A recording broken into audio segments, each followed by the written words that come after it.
खुलुमबाय। बे समाव आं नोंथांमोननि सिगाङाव फुंबिलिनि मोननैसो गोदान रादाब लाना फैलायबाय।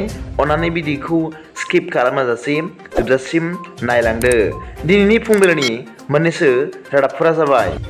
गिबि रादाबाव दं जिनाहारि दायाव एसबिआ खाजादों। मिथिनो मोननाय बादिब्ला मैया दारां जिल्लानि आगुनि एडिशनेल एसपि रुपम फुकना सिआइडिफोरजों खाजादों। जाथायनि सोमोन्दै मिथिनाय बादिब्ला बे एसपिआ सासे एसएसबिनिफ्राय घुस हिसाबै रां लादोंमोन। मिथिनाय बादिब्ला बै एसएसबिआ गावनि नखराव खामानि मावनो लानाय सासे सिख्लाखौ जिनाहारि खालामना बुथारनायनि केसफोरखौ बोखारनो खावलायनानै घुस होदोंमोन होनना सन्देह खालामनाय जादों। मख'नो गोनांदि एसबिआ बै दायनिगिरि एसएसबिनिफ्राय 1,50,000 रां लादोंमोन होनना मिथिनाय जादों। बे दायनिगिरिनि मुंखौ कृष्णा कमल बरुवा होनना मिथिनाय जादों आरो बे दायनिगिरिया दासिमाव जुडिशियेल कास्टडियाव दं होनना मिथिनो मोन्दों। नैथि रादाबाव दं साद' जिनाहारि खालामग्रा लाइमोनफ्रा पुलिसजों खाजादों। मिथिनो मोननाय बादिब्ला आसामनि खोला करिमगन्जआव बे मुगैथाव जाथाया जादों। जाथायनि सोमोन्दै मिथिनो मोननाय बादिब्ला बे साद' लाइमोन सेंग्राफोरा सासे 13 बोसोर बैसोनि लाइमोन हिन्जावसाखौ जिनाहारि खालामदों होनना मिथिनो मोन्दों। बे साद' जिनाहारि खालामग्रा दायनिगिरिफोरखौ पुलिसआ खाबाय होनना मिथिनो मोन्दों।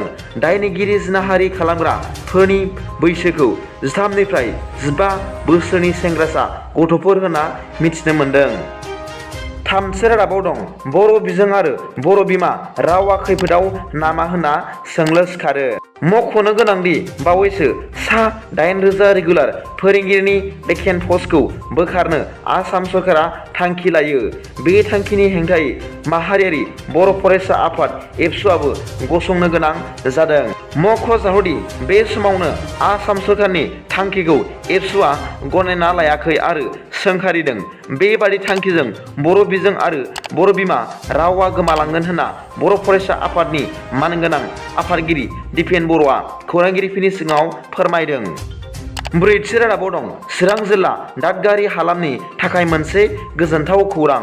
मख'नो गोनांदि बिटिआर हालामनि हाग्रा बिफाननिफ्राय चिरां जिल्ला दादगारि हालामाव गोदानै गंसे आइबि लुफुंसिगोन आरो बे आइबिनि गोजौसिन बाहागोआवनो मोनसे मिनि फिल्म हलबो बानायनाय जागोन होनना बिटिआरनि हाग्रा बिफाननि इएम मानगोनां रनजित बसुमतारिया मैया खौरांगिरिफोरनि सिगाङाव फोरमायदों।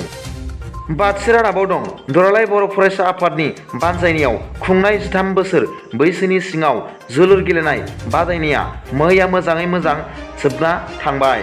उदालगुरि जिल्लानि नलबारि गेलेग्रा फोथाराव सा सानजा भारतनि स्पर्टस अथ'रिटि अफ इन्डियानि बारग' सामलायगिरि डक्टर सुभाष बसुमतारिया जोबथा गेलेनायखौ बेखेवना होयो। बे जोबथा गेलेनायाव बाहागो लादोंमोन चिरां जिल्ला एबसु आरो कार्बि आलं जिल्ला एबसुआ। बे गेलेनायाव चिरां जिल्लाया गोमसार बसुमतारिनि 1 गलजों कार्बि आलं जिल्ला एबसुखौ 1 गलाव फेजेनना देरहासार जायो। मख'जाथावदि साबसिन गेलेनायनि बान्थाखौ मोननो हायो चिरां जिल्लानि गोमसार बसुमतारिया आरो बांसिन गल होगिरिनि बान्थाखौ मोननो हायो कार्बि आलंनि सोदोब बसुमतारिया होनना मिथिनो मोन्दों। दथि रादाबाव दं मैया सासे खौरांगिरिया गावनि जिउखौनो फोजोबनानै लादों। मिथिनो मोननाय बादिब्ला मैया जरहाट पर्टेल मुंनि चेनेलनि खौरांगिरिया गावनि जिउखौनो फोजोबनानै लादों। बे खौरांगिरिया सासे सिख्लामोन होनना मिथिनो मोन्दों। सासे राजखान्थिगिरिजों मबाइल फनाव बाथ्रा रायज्लायखांनायनि उनावनो बे मुगैथाव खामानिखौ मावदों होनना मिथिनो मोन्दों। जिउ फोजोबना लानाय खौरांगिरिनि मुंखौ अक्षयप्रिया होनना मिथिनो मोन्दों। आइजो खौरांगिरिनि गावखौ जिउ फोजोबनानै लानाया दुलाराय आसामावनो बागदावखांनाय लाबोदों। दिनैनि फुंबिलिनि मोननैसो रादाबफोरा दा बेखिनिल'मोन। भिडिअखौ मोजां मोनदोंब्ला अन्नानै लाइक आरो साबस्क्राइब खालामनो दाबाव आरो बेल आइकनआबो थुनानै ला जाहाथे आं गोदान गोदान निउस आपडेट लानानै फैयोब्ला नोंथांनियाव सिगांग्रो नटिफिकेसन सौहैयो।